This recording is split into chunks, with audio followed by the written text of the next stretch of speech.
patroli terkait dengan Imlek yang dari penyampaian BMKG ada ancaman-ancaman di wilayah Kabupaten Semarang. Kita melaksanakan patroli.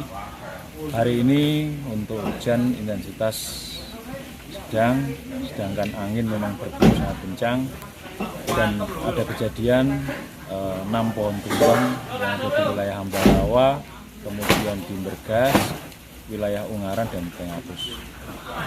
Tadi seperti rumah pohon tumbang yang mengenai rumah, adakah korban?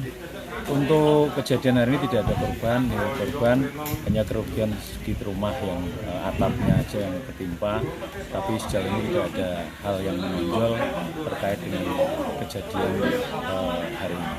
Yang terlibat dalam penanganan ini dari mana saja?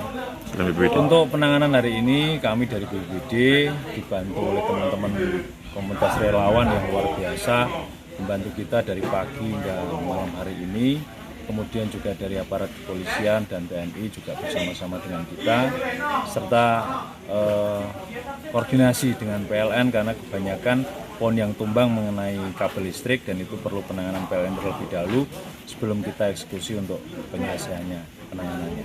Ada himbauan dengan cuaca seperti ini? Sampai dengan akhir Januari kami berharap masyarakat untuk tetap waspada, tidak perlu khawatir, tidak perlu berpikir yang macam-macam, tetapi untuk waspada dan apabila terjadi sesuatu segera laporkan ke posko BPBD yang sudah standby 24 jam guna pelayanan kepada masyarakat Kabupaten Semarang.